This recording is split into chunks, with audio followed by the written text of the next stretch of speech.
ਸਤਿ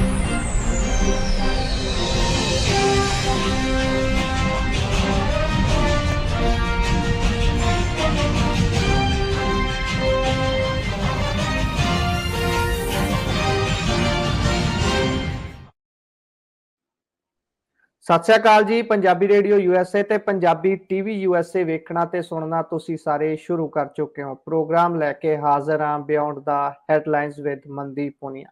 ਇਸ ਪ੍ਰੋਗਰਾਮ ਦੇ ਵਿੱਚ ਮਨਦੀਪ ਪੁਨੀਆ ਜੀ ਦਾ ਸਾਥ ਹੁੰਦਾ ਹੈ। ਖਬਰਾਂ ਜਿਹੜੀਆਂ ਭਾਰਤ ਦੇ ਨਾਲ ਸਰੋਕਾਰ ਰੱਖਦੀਆਂ ਉਹਨਾਂ ਤੇ ਚਾਨਣਾ ਪਾਈਦਾ। ਸੋ ਅੱਜ ਦੇ ਪ੍ਰੋਗਰਾਮ ਦੇ ਵਿੱਚ ਅੱਗੇ ਵਧਣ ਤੋਂ ਪਹਿਲਾਂ ਕਰ ਲੈਂਦੇ ਆ ਪੁਨੀਆ ਜੀ ਦਾ ਸਵਾਗਤ ਤੇ ਫਿਰ ਇੱਕ ਇੱਕ ਕਰਕੇ ਸਾਰੀਆਂ ਖਬਰਾਂ ਦੀ ਤਹਿ ਤੱਕ ਜਾਣ ਦੀ ਕਰਾਂਗੇ ਪੂਰੀ ਕੋਸ਼ਿਸ਼। ਸਵਾਗਤ ਹੈ ਜੀ। ਜੀ ਸ਼ੁਕਰੀਆ ਗੁਰਪ੍ਰੀਤ। ਸਤਿ ਸ੍ਰੀ ਅਕਾਲ ਜੀ। ਸਤਿ ਸ਼੍ਰੀ ਅਕਾਲ ਜੀ। ਸੋ ਆਪਾਂ ਖਬਰਾਂ ਦਾ ਕਰੀਏ ਰੁੱਖ ਤਾਂ ਸਭ ਤੋਂ ਪਹਿਲਾਂ ਗੱਲ ਕਰ ਲੈਂਦੇ ਆ ਅਮਰੀਕਾ ਦੇ ਰਾਸ਼ਟਰਪਤੀ ਡੋਨਾਲਡ ਟਰੰਪ ਹੋਣਾ ਦੀ। ਟਰੰਪ ਹੋਣਾ ਦਾ ਬਿਆਨ ਆਇਆ, ਖਾਸਾ ਚਰਚਾ ਚ ਆ ਗਿਆ ਹੈ। ਬਿਆਨ ਆਉਂਦਿਆਂ ਹੀ ਜਿਹੜਾ ਭਾਰਤੀ ਮੀਡੀਆ ਹੈ ਉਹ ਤਾਂ ਬਹੁਤ ਜ਼ਿਆਦਾ ਧੜੱਲੇ ਦੇ ਨਾਲ ਇਸ ਨੂੰ ਪੇਸ਼ ਕਰ ਰਿਹਾ ਹੈ ਕਿ ਉਹਨਾਂ ਦੇ ਵੱਲੋਂ ਆਖਿਆ ਗਿਆ ਹੈ ਕਿ ਹੁਣ ਏਡ ਊਡ ਜਿਹੜੀ ਅੱਗੇ ਦਿੱਤੀ ਜਾਂਦੀ ਸੀ ਉਹ ਬੰਦ ਕਰਨੀ ਪੈਣੀ ਹੈ ਕਿਉਂਕਿ ਇੰਡੀਆ ਦੇ ਕੋਲ ਬਥੇਰਾ ਪੈਸਾ ਹੈ। ਕੀ ਹੈ ਜੀ ਸਾਰਾ ਮਾਮਲਾ? ਦੇਖੋ, ਇੰਡੀਆ ਨੂੰ USAID ਵੱਲੋਂ ਪੈਸਾ ਮਿਲਦਾ ਸੀਗਾ ਤੇ ਇਲੈਕਸ਼ਨਾਂ 'ਚ ਵੱਧ ਵੋਟਿੰਗ ਕੀਤੀ ਜਾਵੇ ਇਸ ਦੇ ਪ੍ਰਚਾਰ ਵਾਸਤੇ ਪੈਸਾ ਮਿਲਦਾ ਸੀਗਾ। 21 ਮਿਲੀਅਨ ਡਾਲਰ ਇਹ ਅਮਾਊਂਟ ਸੀਗਾ, ਯਾਨੀ ਕਿ $2.25 ਕਰੋੜ ਦੇ ਡਾਲਰ ਦੇ ਨੇੜੇ ਤੇੜੇ ਦਾ ਅਮਾਊਂਟ ਸੀਗਾ। $2.25 ਕਰੋੜ ਡਾਲਰ ਦੇ ਨੇੜੇ ਤੇੜੇ ਦਾ ਅਮਾਊਂਟ ਸੀਗਾ ਤੇ ਉਹਦੇ ਤੇ ਰੋਕ ਲਾ ਦਿੱਤੀ ਗਈ ਹੈ ਟਰੰਪ ਵੱਲੋਂ। ਤੇ ਟਰੰਪ ਨੇ ਜਿਹੜੀ ਰੋਕ ਲਾਈ ਹੈ ਉਸ ਤੇ ਹੀ ਉਹਨਾਂ ਨੇ ਸਟੇਟਮੈਂਟ ਦਿੱਤੀ ਸੀਗੀ। ਉਹਨਾਂ ਨੇ ਕਿਹਾ ਕਿ ਜਿਹੜਾ 21 ਮਿਲੀਅਨ ਡਾਲਰ ਦੀ ਅਮਰੀਕਨ ਫੰਡਿੰਗ ਦਿੱਤੀ ਜਾਂਦੀ ਸੀਗੀ ਇੰਡੀਆ ਨੂੰ ਕਿ ਇੱਥੇ ਜਿਹੜੇ ਵੋਟਰ ਹੈਗੇ, ਮਤਦਾਤਾ ਹੈਗੇ, ਵੱਧ ਮਤਦਾਨ ਕਰਨ, ਉਹ ਹੁਣ ਅਸੀਂ ਰੋਕ ਰਹੇ ਹਾਂ।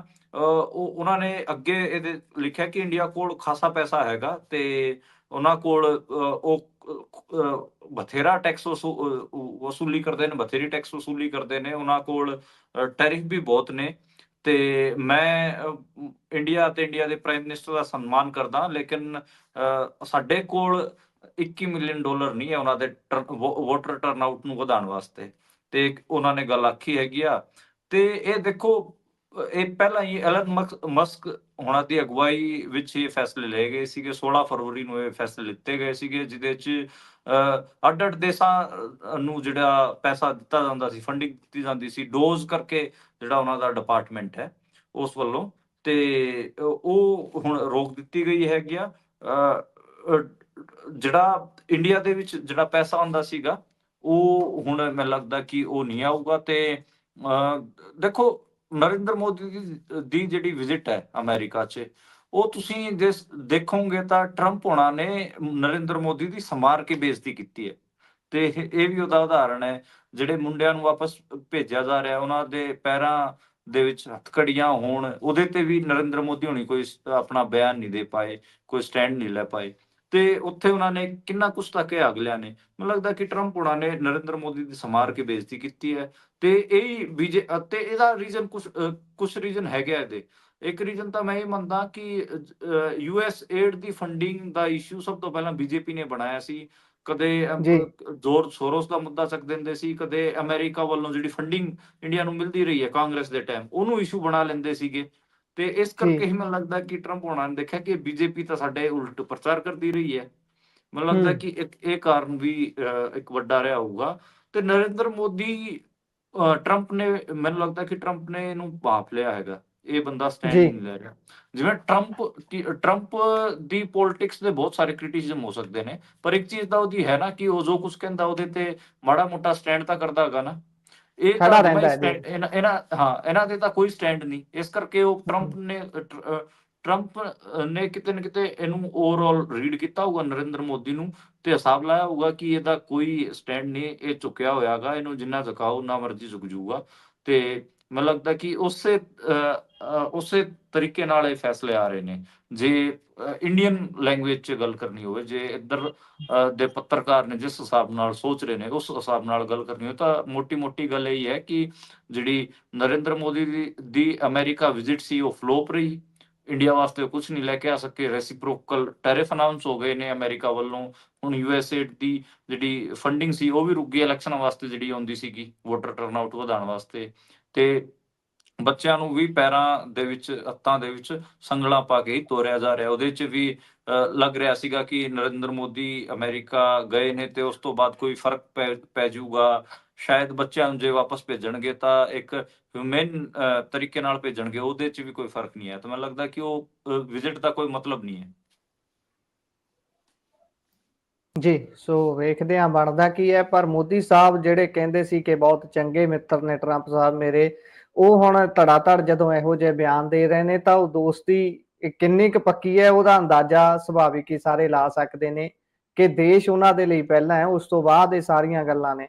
ਇਹ ਤਾਂ ਹਾਂ, ਵੱਡੇ-ਵੱਡੇ ਬਿਲਕੁਲ ਦਮਗਜੇ। ਜੀ, ਬਿਲਕੁਲ ਜੀ। ਗੁਰਪ੍ਰੀਤ, ਇੱਕ ਗੱਲ ਆਪਾਂ ਨੂੰ ਇਹ ਵੀ ਯਾਦ ਰੱਖਣੀ ਚਾਹੀਦੀ, ਜਦੋਂ ਪੋਲੀਟੀਸ਼ੀਅਨ ਇਹ ਕਹਿੰਦੇ ਨੇ ਨਾ ਕਿ ਸਾਡੇ ਵਿਚਕਾਰ ਦੋਸਤੀ ਹੈਗੀ ਆ, ਦੋਸਤੀ ਕੁਛ ਨਹੀਂ ਹੁੰਦੀ। ਹੂੰ, ਡਿਪਲੋਮੇਸੀ ਹੁੰਦੀ ਹੈ ਜਾਂ ਫਿਰ ਆਪਣੀਆਂ ਆਪਣੀਆਂ ਪੋਲੀਟੀਕਲ ਪੋਜੀਸ਼ਨਾਂ ਹੁੰਦੀਆਂ ਨੇ ਜਿਹਦੇ ਤੇ ਹੂੰ, ਜਿਹੜੇ ਪੋਲੀਟੀਸ਼ੀਅਨਸ ਹੈਗੇ ਆ ਉਹ ਕੰਮ ਕਰਦੇ ਨੇ।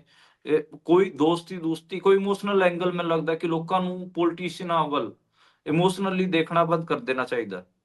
ਤੇ ਉਹਨਾਂ ਨੂੰ, ਹੂੰ, ਜੇ ਜੀ, ਜੀ, ਜੀ। ਪੋਲੀਟੀਸ਼ੀਅਨਾਂ ਨੂੰ ਲੋਕਾਂ ਨੂੰ ਦੇਖਣਾ ਹੈਗਾ ਤੇ ਉਹਨਾਂ ਦੇ ਪੋਲੀਟੀਕਲ ਪੋਜੀਸ਼ਨਸ ਤੋਂ ਦੇਖੋ, ਉਹਨਾਂ ਦੀ ਡਿਪਲੋਮੇਸੀ ਤੋਂ ਦੇਖੋ, ਉਹਨਾਂ ਦੇ ਜਿਹੜੇ ਹੂੰ, ਐਕਟ ਨੇ, ਜਿਹੜੇ ਲੋਕਾਂ ਹੂੰ, ਨੂੰ ਕ੍ਰਾਈਸਿਸ ਤੋਂ ਬਾਹਰ ਕੱਢਣ ਵਾਸਤੇ ਉਹ ਚੁੱਕਦੇ ਨੇ ਜਾਂ ਕਰਦੇ ਨੇ, ਉਹਨਾਂ ਨੂੰ ਪਰਖੋ। ਉਹ ਇਹ ਨਹੀਂ ਕਿ ਉਹ ਮੇਰਾ ਦੋਸਤ ਹੈ, ਹਾਏ ਦੇਖੋ ਮੈਂ ਕਿੰਨਾ ਚੰਗਾ ਲੀਡਰ ਹਾਂ। ਉਹ ਜਿਹੜਾ ਹਾਂਜੀ। ਇਮੋਸ਼ਨਲ ਸਿਆਪਾ ਹੈਗਾ ਸਾਰਾ, ਉਹ ਤੋਂ ਹਟ ਕੇ, ਪਰਾਂ ਹਟ ਕੇ ਦੇਖਣਾ ਚਾਹੀਦਾ ਅਗੂਆਂ ਨੂੰ। ਜੀ, ਇਹ ਵੀ ਆਪਣੇ ਦਾ ਹੀ ਖੇਡਦੇ ਨੇ ਨਾ ਕਿ ਮੈਂ ਵੀ ਆਪਣੀ ਲੋਕਪ੍ਰਿਯਤਾ ਟਰੰਪ ਦੀ ਜ਼ਰੀਏ ਆਪਣੀ ਥੋੜੀ ਜਿਹੀ ਵਧਾ ਲਵਾਂ ਅਮਰੀਕਾ ਦੇ ਵਿੱਚ। ਜਦੋਂ ਪਿਛਲੇ ਚੋਣ ਦੇ ਵਿੱਚ ਇਹਨਾਂ ਨੇ ਗੇੜਾ ਦਿੱਤਾ ਸੀ ਪੂਰੇ ਸਟੇਡੀਅਮ ਦਾ ਹੱਥ ਫੜ ਕੇ, ਹਾਲਾਂਕਿ ਟਰੰਪ ਤਾਂ ਪਿੱਛੇ ਨੂੰ ਖਿੱਚ ਰਿਹਾ ਸੀ ਵੀ ਭਾਈ ਬਹੁਤ ਤੁਰ ਲਿਆ, ਉਹ ਵੀ ਵੀਡੀਓ ਖਾਸਾ ਚਰਚਿਤ ਰਹੀ ਸੀ, ਬਹੁਤ ਉਹਨਾਂ ਨੇ ਦੜਾਇਆ ਸੀ ਟਰੰਪ ਨੂੰ ਨਾਲ ਨਾਲ। ਪਰ ਆਪਾਂ ਚੱਲੀਏ ਜੀ ਅਗਲੀ ਖਬਰ ਦੇ ਵੱਲ। ਜੋਗੀ ਸਾਹਿਬ ਬੋਲੇ ਨੇ ਜੀ, ਮਹਾਕੁੰਭ ਚੱਲ ਰਿਹਾ ਹੈ, ਮਹਾਕੁੰਭ 'ਚ ਜਿੱਥੇ ਲੋਕ ਇਸ਼ਨਾਨ ਕਰ ਰਹੇ ਨੇ, ਲੋਕਾਂ ਦੀ ਧਾਰਮਿਕ ਆਸਥਾ ਜੁੜੀ ਹੋਈ ਹੈ ਬਹੁਤ ਵੱਡੇ ਪੱਧਰ ਤੇ, ਉੱਥੇ ਹੀ ਇਸ ਨੂੰ ਪੋਲੀਟੀਸਾਈਜ਼ ਵੀ ਕੀਤਾ ਜਾ ਰਿਹਾ। ਇਹ ਵੀ ਸਾਹਮਣੇ ਆ ਰਿਹਾ ਕਿ ਕਿਸ ਤਰੀਕੇ ਦੇ ਨਾਲ ਜਿਹੜਾ ਯੋਗੀ ਸਰਕਾਰ ਹੈ ਉਹ ਆਪਣੇ ਕੰਮਾਂ ਨੂੰ ਗਲੋਰੀਫਾਈ ਕਰਕੇ ਦਿਖਾਉਣ ਦੀ ਕੋਸ਼ਿਸ਼ ਕਰ ਰਹੀ ਹੈ। ਦਿਨ ਵਧਾਉਣ ਦੀ ਮੰਗ ਵੀ ਉਧਰ ਅਖਿਲੇਸ਼ ਯਾਦਵ ਹੁਣੀ ਕੀਤੀ ਹੈ ਕਿ ਇਹਦੇ ਦਿਨ ਵਧਾਉਣੇ ਚਾਹੀਦੇ ਨੇ ਹੋਰ ਥੋੜੇ। ਤੇ ਪਰ ਜੇਕਰ ਅੱਜ ਆਪਾਂ ਗੱਲ ਕਰੀਏ ਤੇ ਵਿਧਾਨ ਸਭਾ ਦੇ ਵਿੱਚ ਕੁਝ ਜਵਾਬ ਦਿੱਤੇ ਨੇ ਜੋਗੀ ਹੁਣੀ, ਕੀ ਕੁਝ ਕਹਿ ਰਹੇ ਨੇ ਉਹ, ਕਾਫੀ ਗੱਲਾਂ ਸਾਹਮਣੇ ਆਈਆਂ ਨੇ ਭਗਦੜ ਨੂੰ ਲੈ ਕੇ। ਪਾਣੀ ਕਹਿੰਦੇ ਸੀ ਵੀ ਬਹੁਤ ਸਾਰੇ ਬੁਰੇ ਤੱਤ ਨੇ ਪਾਣੀ ਦੇ ਵਿੱਚ, ਤੇ ਬਾਕੀ ਆਲ ਓਵਰ ਕੀ ਹੈ ਜੀ ਉਹਨਾਂ ਦੇ ਕਹਿਣ ਦੇ ਮੁਤਾਬਕ, ਕਿਹੋ ਜਿਹੇ ਉਹਨਾਂ ਨੇ ਗਣਾਏ ਨੇ ਵੀ ਕੰਮ ਅਸੀਂ ਤਾਂ ਐ ਕਰਤਾ, ਅਸੀਂ ਤਾਂ ਉਹ ਕਰਤਾ। ਹਾਂ, ਦੇਖੋ ਜਿਹੜੇ ਆਪੋਜੀਸ਼ਨ ਲੀਡਰਾਂ ਦੇ ਉਹ ਜਵਾਬ ਦੇ ਰਹੇ ਸੀਗੇ ਯੋਗੀ ਸਾਹਿਬ ਜੀ, ਆਪਣੇ ਯੂਪੀ ਦੀ ਵਿਧਾਨ ਸਭਾ ਦੇ ਵਿੱਚ। ਉੱਥੇ ਉਹਨਾਂ ਜੀ। ਨੇ ਕਿਹਾ ਕਿ ਮੋਨੀ ਮਾਓਸ ਸੀਗੀ ਉਸ ਦਿਨ ਮਹਾਕੁੰਭ ਦੇ ਵਿੱਚ 37 ਮੌਤਾਂ ਹੋਈਆਂ ਨੇ, 30 ਸਟੈਂਪੇਡ ਕਰਕੇ ਹੋਈਆਂ ਨੇ, 7 ਅੱਡ-ਅੱਡ ਥਾਵਾਂ ਤੇ ਹੋਈਆਂ ਨੇ, ਰੀਜ਼ਨ ਸੀਗੇ ਉਹਨਾਂ ਦੇ। ਇੱਕ ਤਾਂ ਉਹਨਾਂ ਨੇ ਇਹ ਜਵਾਬ ਦਿੱਤਾ ਹੈਗਾ। ਦੂਜਾ ਉਹਨਾਂ ਨੇ ਕਿਹਾ ਕਿ ਜਿਹੜੇ 66 ਜਿਹੜੇ ਸ਼ਰਧਾਲੂ ਸੀਗੇ, 66 ਜਿਹੜੇ ਲੋਕ ਸੀਗੇ, ਉਹ ਇਸ ਦੀ ਚਪੇਟ 'ਚ ਆਏ ਸੀਗੇ। ਤੇ ਇਸ ਤੋਂ ਇਲਾਵਾ ਉਹਨਾਂ ਨੇ ਕਿਹਾ ਕਿ ਅਸੀਂ ਜੋ ਕੁਛ ਵੀ ਉੱਥੇ ਵਾਪਰਿਆ ਹੈਗਾ, ਅਸੀਂ ਉਹਨੂੰ ਕੰਟਰੋਲ ਕਰਨ ਦੀ ਕੋਸ਼ਿਸ਼ ਕੀਤੀ। ਚੰਗੇ ਇੰਤਜ਼ਾਮ ਵੀ ਅਸੀਂ ਕੀਤੇ ਹੋਏ ਹੈ। ਇਸ ਤੋਂ ਇਲਾਵਾ ਉਹਨਾਂ ਨੇ ਜਿਹੜੇ ਪਿੱਛੇ ਜਿੰਨੇ ਕੁੰਭ ਹੋਏ ਨੇ ਇੰਡੀਆ ਦੇ ਵਿੱਚ, ਹਿਸਟਰੀ ਦੇ ਵਿੱਚ, ਉੱਥੇ ਉਹਨਾਂ 'ਚ ਜਿਹੜੀ ਸਟੈਂਪੇਡ ਹੁੰਦੀ ਰਹੀ ਹੈ, ਜਿਹੜੀ ਭਗਦੜ ਹੁੰਦੀ ਰਹੀ ਹੈ, ਉਹਨਾਂ ਦੇ ਵੀ ਆંકੜੇ ਗਿਣਾਏ। ਉਹਨਾਂ ਨੇ 1954 ਦੀ ਗੱਲ ਕੀਤੀ, 1974 ਦੀ ਗੱਲ ਕੀਤੀ, 1986 ਦੀ ਗੱਲ ਕੀਤੀ। ਤੇ ਉਹਨਾਂ ਨੇ ਇਹ ਵੀ ਜ਼ਿਕਰ ਕਰਕੇ ਕਿਹਾ ਕਿ 1954 'ਚ ਜਦੋਂ ਨਹਿਰੂ ਪ੍ਰਧਾਨ ਮੰਤਰੀ ਸੀਗਾ ਤੇ ਉਹਨਾਂ ਦੀ ਮੌਜੂਦਗੀ ਅਤੇ ਰਾਸ਼ਟਰਪਤੀ ਦੀ ਮੌਜੂਦਗੀ 'ਚ 800 ਤੋਂ ਜ਼ਿਆਦੇ ਜਿਹੜੇ ਸ਼ਰਧਾਲੂ ਸੀਗੇ ਉਹ ਸਟੈਂਪੇਡ 'ਚ ਮਾਰੇ ਗਏ ਸੀਗੇ। ਹੁਣ ਇਹਦੀ ਆਪਾਂ ਨੂੰ ਇਹ ਵੀ ਮੈਂ ਨਾਲ-ਨਾਲ ਇਹ ਵੀ ਕਹਿ ਦਿੰਨਾ ਕਿ ਇਹ ਵੈਰੀਫਾਈਡ ਡਾਟਾ ਨਹੀਂ ਹੈਗਾ। ਇਹ ਯੋਗੀ ਹੋਣਾ ਨੇ ਬੋਲਿਆ ਆਪਣੇ ਮੂੰਹ ਵਿਧਾਨ ਸਭਾ 'ਚ। ਅਸੀਂ ਇਹਦੀ ਜੀ, ਜ਼ਿੰਮੇਦਾਰੀ ਨਹੀਂ ਲੈਂਦੇ ਕਿ ਇਹ ਸੱਚੀ ਹੈ, ਝੂਠ ਹੈ। ਮੈਨੂੰ ਜੀ, ਜਿੱਥੋਂ ਜੀ। ਤੱਕ ਪਤਾ ਕਿ ਇਸ ਕਿਸਮ ਦਾ ਡਾਟਾ ਅਵੇਲੇਬਲ ਨਹੀਂ ਹੈ। ਮੈਂ ਵੀ ਟਰਾਈ ਕੀਤਾ ਸੀ ਸਰਚ ਮਾਰ ਕੇ, ਮੈਨੂੰ ਤਾਂ ਕੋਈ ਹੂੰ, ਮਿਲਿਆ ਨਹੀਂ। ਪਰ ਹੁਣ ਕਿਉਂਕਿ ਯੋਗੀ ਹੋਣਾ ਨੇ ਬੋਲਤਾ ਤੇ ਇਹਨੂੰ ਫੈਕਚੁਅਲੀ ਕਰੈਕਟ ਦਿਖਾਉਣ ਦੀ ਬਹੁਤ ਕੋਸ਼ਿਸ਼ਾਂ ਹੋਣਗੀਆਂ, ਚੀਜ਼ਾਂ ਕੱਢ ਕੇ ਲੈ ਕੇ ਆਏ ਜਾਣਗੀਆਂ। ਤੇ ਜੀ, ਜੀ, ਜੀ। ਇਸ ਤੋਂ ਇਲਾਵਾ ਅੱਜ ਉਹਨਾਂ ਨੇ ਇਹ ਵੀ ਦੱਸਿਆ ਕਿ ਕਿਵੇਂ ਅਸੀਂ ਸਾਰੇ ਕੁੰਭ ਦਾ ਪ੍ਰਬੰਧ ਕੀਤਾ ਹੈ, ਪਾਰਕਿੰਗਾਂ ਬਣਾਈਆਂ, ਇਹ ਬਣਾਈਆਂ, ਉਹ ਬਣਾਈਆਂ। ਤੇ ਜਿਹੜੇ ਅਖਿਲੇਸ਼ ਯਾਦਵ ਹੋਰੀ ਹੈਗੇ ਉਹਨਾਂ ਤੇ ਵੀ ਉਹਨਾਂ ਨੇ ਚਸਕੇ ਜੇ ਲਏ, ਉਹਨਾਂ ਦੇ ਸਵਾਦ ਜੇ ਲਏ। ਉਹਨਾਂ ਨੂੰ ਕਿਹਾ ਕਿ ਤੁਸੀਂ ਸਹਿ ਪਰਿਵਾਰ ਕਿਉਂ ਨਹੀਂ ਗਏ, ਆਪਣੇ ਚੱਚੂ ਨੂੰ ਕਿਉਂ ਨਹੀਂ ਲੈ ਕੇ ਗਏ। ਉਹਨਾਂ ਦੇ ਜਿਹੜੇ ਅੰਕਲ ਹੈਗੇ ਸ਼ਿਵਪਾਲ ਯਾਦਵ, ਉਹਨਾਂ ਨੂੰ ਉਹ ਚੱਚੂ ਕਹਿ ਰਹੇ ਸੀਗੇ, ਖਾਸਾ ਡੈਰੋਗੇਟਰੀ ਟਰਮ ਹੈਗੀ ਆ, ਤੇ ਕਹਿ ਰਹੇ ਸੀਗੇ ਕਿ ਤੁਸੀਂ ਤੁਹਾਡੇ ਚੱਚੂ ਨੂੰ ਕਿਉਂ ਨਹੀਂ ਲੈ ਕੇ ਗਏ, ਕਿ ਸਾਰੇ ਪਰਿਵਾਰ ਨੂੰ ਇਕੱਠੇ ਲੈ ਕੇ ਜਾਣਾ ਸੀਗਾ। ਤੇ ਮੋਟਾ ਪੁਆਇੰਟ ਫਿਰ ਉਹਨਾਂ ਨੇ ਬਣਾਉਣ ਦੀ ਕੋਸ਼ਿਸ਼ ਕੀਤੀ ਕਿ ਮਹਾਕੁੰਭ ਦੇ ਵਿੱਚ ਜਿਹੜੀ ਭਗਦੜ ਹੋਈ ਉਹਦਾ ਰਾਜਨੀਤੀਕਰਨ ਕਰਨਾ ਠੀਕ ਨਹੀਂ ਹੈਗਾ। ਤੇ ਉਹਨਾਂ ਨੇ ਇਹ ਵੀ ਕਿਹਾ ਕਿ ਇਹ ਸਾਰੇ ਸਮਾਜ ਦਾ ਆਯੋਜਨ ਹੈਗਾ, ਇਹ ਕਿਸੇ ਵਿਸ਼ੇਸ਼ ਪਾਰਟੀ ਦਾ ਆਯੋਜਨ ਨਹੀਂ ਹੈਗਾ। ਇਹ ਕੁਝ ਚੀਜ਼ਾਂ ਉਹਨਾਂ ਨੇ ਕਹੀਆਂ। ਸਨਾਤਨ ਧਰਮ ਵੱਡੀ ਚੀਜ਼ ਹੈਗੀ ਆ, ਇਹ ਚੀਜ਼ ਬਣਾਉਣ ਦੀ ਕੋਸ਼ਿਸ਼ ਕੀਤੀ। ਮਤਲਬ ਹਿੰਦੂਤਵਾ ਦੇ ਫਰੇਮ 'ਚ ਹੀ ਆਪਣੀ ਸਾਰੀ ਗੱਲ ਰੱਖੀ। ਦੂਜਾ ਜਿਹੜਾ ਵੱਡਾ ਪੁਆਇੰਟ ਹੈਗਾ, ਉਹਨਾਂ ਨੇ ਜਿਹੜਾ ਕੱਲ ਰਿਪੋਰਟ ਆਈ ਸੀ, ਜਿਹਦੇ ਬਾਰੇ ਆਪਾਂ ਵੀ ਗੱਲ ਕੀਤੀ ਸੀ ਆਪਣੇ ਬੁਲੇਟਿਨ 'ਚ, ਕਿ ਜੀ ਗੰਗਾ ਦੇ ਅਤੇ ਜਮਨਾ ਦੇ ਪਾਣੀ 'ਚ ਬਹੁਤ ਜ਼ਿਆਦਾ ਫਿਕਲ ਕੋਲੀਫਾਰਮ ਹੈਗਾ। ਉਹਦੇ ਬਾਰੇ ਉਹਨਾਂ ਨੇ ਕਿਹਾ ਕਿ ਕੋਈ ਏਦਾਂ ਦੀ ਗੱਲ ਨਹੀਂ ਹੈਗੀ ਆ। ਅਸੀਂ ਪਾਣੀ ਨੂੰ ਜਿੰਨੇ ਵੀ ਨਾਲੇ ਹੈਗੇ ਆ ਜਿਹੜੇ ਗੰਗਾ ਅਤੇ ਜਮਨਾ 'ਚ ਡਿੱਗਦੇ ਨੇ, ਉਹਨਾਂ ਨੂੰ ਅਸੀਂ ਟ੍ਰੀਟਮੈਂਟ ਪਲਾਂਟ 'ਚੋਂ ਟ੍ਰੀਟ ਕਰਕੇ ਪਾਣੀ ਨੂੰ ਸਾਫ਼ ਕਰਕੇ ਅਸੀਂ ਸਿੱਟ ਰਹੇ ਹਾਂ। ਤੇ ਉਹਨਾਂ ਨੇ ਕਿਹਾ ਕਿ ਨਾ ਸਿਰਫ ਨਹਾਉਣ ਲਾਇਕ ਹੈਗਾ ਗੰਗਾ ਦਾ ਪਾਣੀ, ਬਲਕਿ ਪੀਣ ਲਾਇਕ ਵੀ ਹੈਗਾ। ਤੁਸੀਂ ਜਿਵੇਂ ਨਹਾਉਣ ਤੋਂ ਬਾਅਦ, ਡੁਬਕੀ ਲਾਉਣ ਤੋਂ ਬਾਅਦ ਹੱਥ ਉੱਪਰ ਕਰਕੇ ਤੇ ਉਹ ਪੀਂਦੇ ਵੀ ਨੇ ਹੱਥ ਜੋੜ ਕੇ, ਤੇ ਉਹ ਕਿਹਾ ਤੁਸੀਂ ਉਹ ਪੀ ਵੀ ਸਕਦੇ ਹੋ। ਉਹਨਾਂ ਨੇ ਇੱਕ ਸ਼ਬਦ ਵੀ ਵਰਤਿਆ, ਬਹੁਤ ਇੰਟਰਸਟਿੰਗ ਸੀਗਾ। ਆਚਮਨ, ਇਹਨੂੰ ਆਚਮਨ ਕਹਿੰਦੇ ਆ। ਮਤਲਬ ਨਦੀ ਦਰਿਆ ਤੋਂ ਪਾਣੀ ਹੱਥਾਂ 'ਚ ਲੈ ਕੇ ਪੀਣਾ ਨੂੰ ਲੈ ਕੇ ਆਚਮਨ ਪੀਣ ਕਹਿੰਦੇ ਨੂੰ। ਆ। ਜੀ ਹਾਂ, ਜੀ ਹਾਂ, ਉਹਨਾਂ ਨੇ ਆਚਮਨ ਸ਼ਬਦ ਵਰਤਿਆ ਤੇ ਕਹਿੰਦੇ ਆਚਮਨ ਲਾਇਕ ਵੀ ਹੈ, ਤੁਸੀਂ ਨਹਾਓ ਵੀ ਤੇ ਉਹਨੂੰ ਪੀ ਵੀ ਲਓ। ਜਦਕਿ ਆਪਾਂ ਨੂੰ ਪਤਾ ਹੈ ਕਿ ਜਿਹੜੀ ਰਿਪੋਰਟ ਆਈ ਹੈ ਸੈਂਟਰਲ ਪੋਲਿਊਸ਼ਨ ਕੰਟਰੋਲ ਬੋਰਡ ਦੀ, ਉਹ ਕੁਝ ਹੋਰ ਕਹਿ ਰਹੀ ਹੈ ਤੇ ਯੋਗੀ ਸਾਹਿਬ ਕੁਝ ਹੋਰ ਕਹਿ ਰਹੇ ਨੇ। ਤੇ ਆਪਣੇ ਕੋਲ ਸਬੂਤ ਵੀ ਨੇ ਕਿੰਨੇ ਲੋਕ ਬਿਮਾਰ ਹੋਏ, ਸਾਰਾ ਕੁਝ ਹੈਗਾ। ਤੇ ਵੀਡੀਓਜ਼ ਜੀ 'ਚ ਵੀ ਸਾਫ਼ ਦਿਖ ਜਾਂਦਾ ਕਿਵੇਂ ਗਾਰਾ ਤੈਰ ਰਿਹਾ ਹੈ।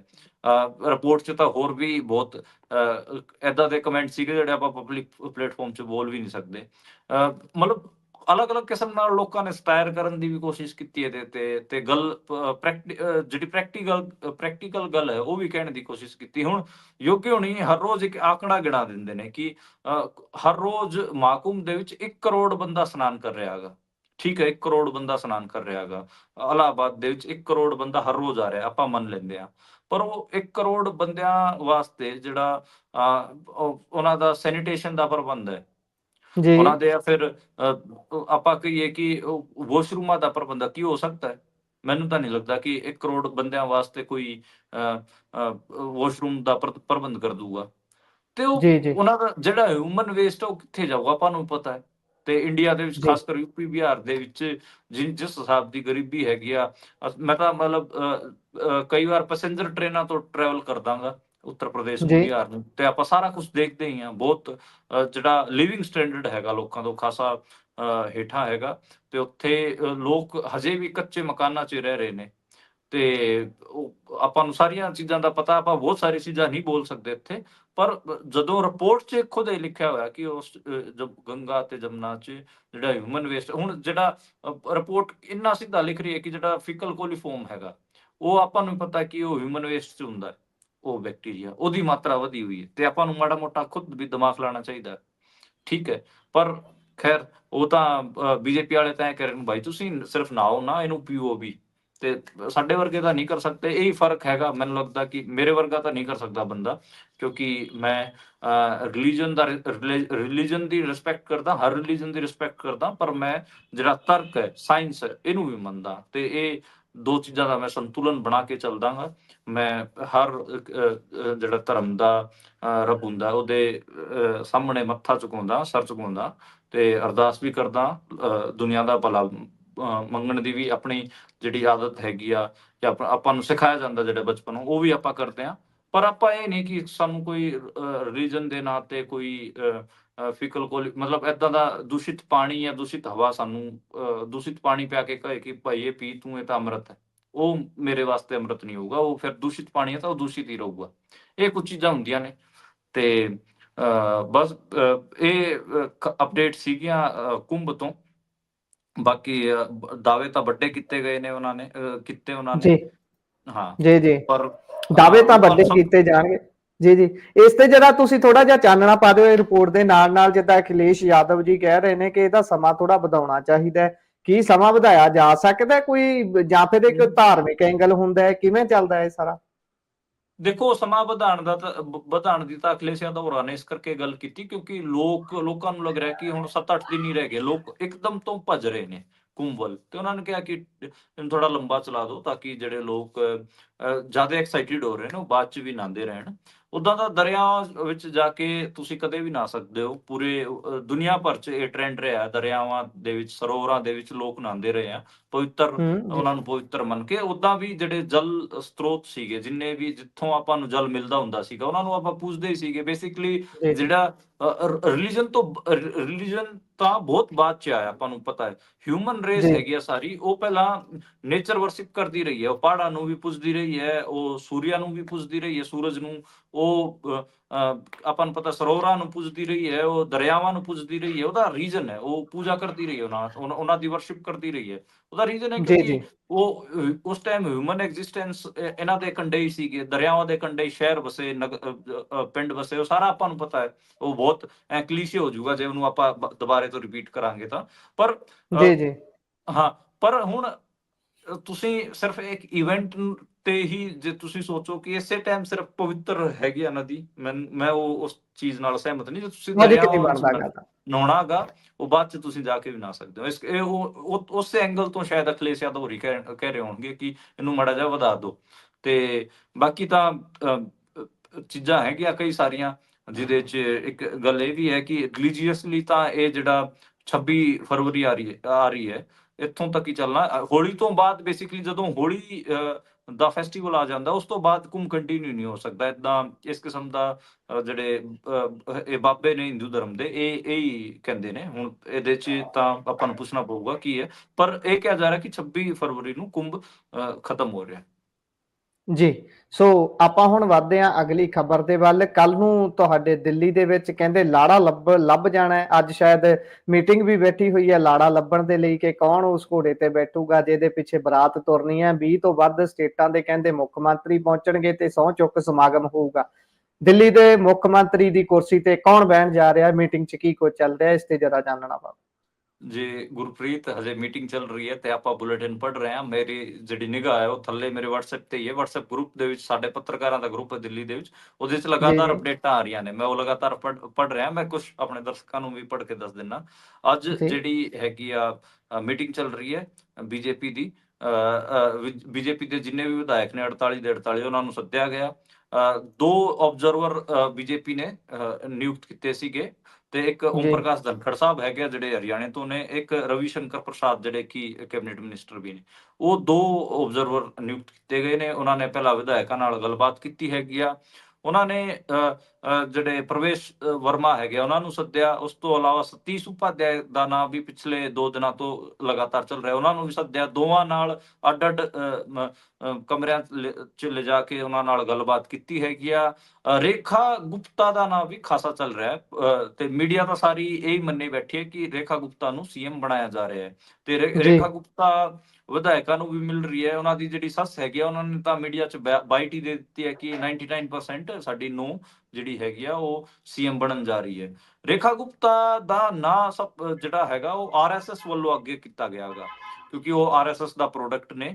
ਤੇ ਪਹਿਲਾਂ ਸਾਰੇ ਮੰਨ ਰਹੇ ਸੀਗੇ ਕਿ ਜਿਹੜੇ ਪ੍ਰਵੇਸ਼ ਵਰਮਾ ਹੈਗੇ ਆ ਉਹ CM ਬਣਨਗੇ। ਮੇਰਾ ਵੀ ਦਾ ਪ੍ਰਵੇਸ਼ ਵਰਮਾ ਤੇ, ਮੈਨੂੰ ਵੀ ਲੱਗ ਰਿਹਾ ਕਿ ਪ੍ਰਵੇਸ਼ ਵਰਮਾ ਨੂੰ CM ਬਣਾਇਆ ਜਾਊਗਾ। ਪਰ ਜਿਹੜੀ RSS ਵੱਲੋਂ ਚਿੱਠੀ ਗਈ ਹੈਗੀ ਆ, ਉਹਦੇ 'ਚ ਇਹ ਲਿਖਿਆ ਹੋਇਆਗਾ ਕਿ ਰੇਖਾ ਗੁਪਤਾ ਨੂੰ ਤੁਸੀਂ CM ਬਣਾਓ, ਪ੍ਰਵੇਸ਼ ਵਰਮਾ ਨੂੰ ਡਿਪਟੀ CM ਬਣਾਓ। ਇਹ ਗੱਲ ਹੋਈ ਹੈਗੀ ਆ।